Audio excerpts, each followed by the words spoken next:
Hello friends, स्वागत है आप सभी का एग्जाम प्लेटफॉर्म में। तो आज हम लोग सीटेट जुलाई 2023 जिसमें आज हम लोग सीडीपी के टोटल इम्पोर्टेंट यानी कि 50 क्वेश्चन इसमें हम लोग कवर करेंगे। तो सबसे पहले आप लोग एग्जाम प्लेटफॉर्म पे नए हैं तो आप लोग एग्जाम प्लेटफॉर्म को ज़रूर सब्सक्राइब कर ले। तो चलिए देखते हैं हम लोग फर्स्ट क्वेश्चन।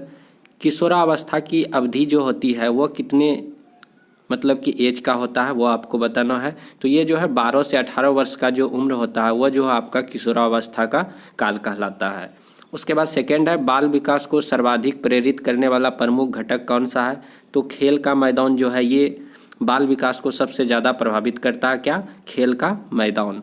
उसके बाद है, गर्भस्थ शिशु में सांस लेने की प्रक्रिया किस सप्ताह से शुरू होता है।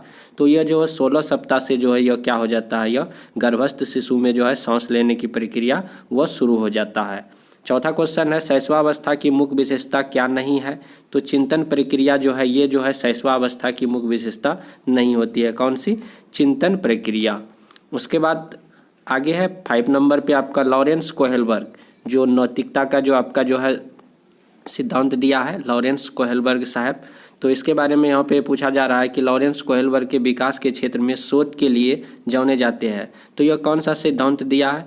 तो नैतिक विकास का सिद्धांत इन्हीं के द्वारा दिया गया है। उसके बाद है, विद्यार्थियों में सामाजिक विकास विकसित करने हेतु एक अध्यापक को चाहिए कि मतलब कि एक विद्यार्थियों में सामाजिक विकास विकसित करने के लिए एक अध्यापक को क्या करना चाहिए। तो विद्यार्थियों के सभी पक्षों को ध्यान में मतलब कि रखना चाहिए। यही आपका राइट आंसर हो जाएगा। उसके बाद है, निम्नलिखित में से कौन सी जो है किशोरावस्था की मुख्य समस्याएं हैं। तो किशोरावस्था में जो है जैसे संवेगात्मक समस्या हो गया, शारीरिक परिवर्तन की समस्या हो गया, समायोजन की समस्या हो गया, ये सारे किशोरावस्था की क्या है मुख्य समस्याएं हैं। उसके बाद है 8 नंबर पे, जिस प्रक्रिया से व्यक्ति मानव के लिए परस्पर निर्भर होकर व्यवहार करना सीखता है वह प्रक्रिया कहलाता है समाजीकरण। तो जिस प्रक्रिया, तो यहाँ पे क्या है कि जिस प्रक्रिया से व्यक्ति मानव के लिए परस्पर निर्भर होकर व्यवहार करना सीखता है वह प्रक्रिया समाजीकरण कहलाता है। तो आप लोगों को पता ही है कि समाजीकरण सबसे पहले परिवार से शुरू होता है, सेकेंड फिर आपका विद्यालय से शुरू होता है, तीसरा आपका जो समाजीकरण जो मीडिया वगैरह होता है विज्ञापन उसके द्वारा होता है बच्चों का समाजीकरण। उसके बाद है 9 नंबर पे, कौन से आयु समूह के लिए एरिक्सन ने विकास की 8 अवस्थाएं प्रस्तावित की है। तो इसका राइट आंसर हो जाएगा जन्म से मृत्यु तक। उसके बाद है, जीन पियाजे के अनुसार संज्ञानात्मक विकास की कितनी अवस्थाएं हैं। तो 4 अवस्थाएं हैं जो कि संवेदी गौमक अवस्था हो गया, उसके बाद हो गया आपका पूर्व संक्रियात्मक अवस्था, उसके बाद हो गया मूर्त संक्रियात्मक अवस्था, उसके बाद औपचारिक संक्रियात्मक अवस्था, यानी कि टोटल 4 उन्होंने जो अवस्था बताई है संज्ञानात्मक विकास का। उसके बाद है, एक बच्चा सदैव दूसरों के प्रति सहानुभूति दिखाता है, यह आदत कहलाती है। तो यह भावना संबंधी आदत होता है। तो इसका राइट आंसर हो जाएगा भावना यानी कि इमोशन से रिलेटेड। उसके बाद पियाजे के अनुसार 4 से 8 माह में कौन सा संज्ञानात्मक विकास होता है। तो आँख हाथ का संबंध जो होता है, तो पियाजे के अनुसार जो 4 प्रकार के जो संज्ञानात्मक विकास दिए हैं तो उनमें से जो 4 से 8 महीने के जो बच्चे होते हैं उनमें जो है हाथ और जो आँख तरह के जो है जो उसके बीच जो है संबंध स्थापित होते हैं, मतलब कि वो बच्चे जो हाथ से या आँख से इशारा करते हैं। उसके बाद है 13 नंबर पे आपका, प्रगतिशील शिक्षा के संदर्भ में निम्नलिखित में से कौन सा कथन जॉन ड्यूबी के अनुसार समुचित है। तो इसका राइट आंसर हो जाएगा, विद्यार्थियों को स्वयं ही सामाजिक समस्या को सुलझाने में सक्षम होना चाहिए। समाजीकरण क्या है। तो समाज के मानदंडों के साथ अनुकूलन ही आपका क्या कहलाता है, समाजीकरण कहलाता है।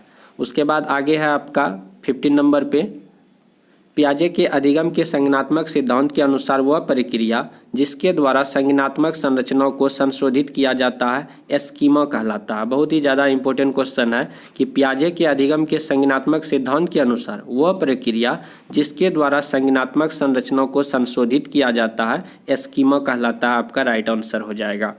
एक दिग्भ्रमित का पथ प्रदर्शन किया जा सकता है उसके अच्छे व्यवहार की प्रशंसा करके। एक दिग्भ्रमित का पथ प्रदर्शन कैसे किया जा सकता है, उसके अच्छे व्यवहार की प्रशंसा के द्वारा किया जा सकता है। उसके बाद आगे है आपका, मैं किसी की परवाह नहीं करता ऐसी अभिवृत्ति वाले बच्चों के व्यवहार को क्या कहते हैं। जो मैं किसी की परवाह नहीं करता ऐसी अभिवृत्ति वाले बच्चे को आप क्या कहेंगे। मतलब बच्चों के व्यवहार को क्या कहते हैं, तो अस्वीकरण आपका राइट आंसर हो जाएगा।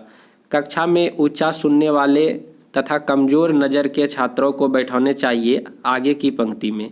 कक्षा में जो ऊंचा सुनता है या जो कमज़ोर नज़र वाले बच्चे हैं उसको जो है हमेशा कक्षा में जो है आगे की पंक्ति में क्या करना चाहिए, बैठाना चाहिए।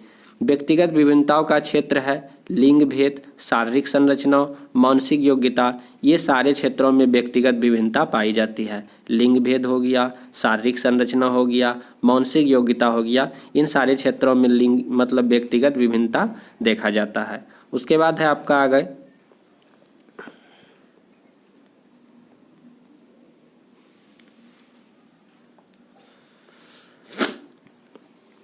20 नंबर क्वेश्चन है, वंचित समूह के विद्यार्थियों को सामान्य विद्यार्थियों के साथ पढ़ाना चाहिए, इसका अभिप्राय है समावेशी शिक्षा। तो यहाँ पे क्या कहा गया है कि जो वंचित समूह के विद्यार्थी है उसको सामान्य विद्यार्थियों के साथ पढ़ाया जाना चाहिए, यह क्या कहलाता है, समावेशी शिक्षा कहलाता है। उसके बाद 21 नंबर क्वेश्चन है आपका, व्यक्तिगत मापन के लिए व्यक्ति की संपूर्ण सूचनाएं प्राप्त करने की विधि व्यक्तिगत इतिहास विधि कहलाता है। तो व्यक्तिगत मापन के लिए व्यक्ति की संपूर्ण सूचनाएं प्राप्त करने की विधि व्यक्तिगत इतिहास की विधि कहलाती है। उसके बाद सामाजिक आधार पर व्यक्तिगत का वर्गीकरण किस मनोवैज्ञानिक ने तैयार किया है, तो स्पेंगर आपका राइट आंसर हो जाएगा।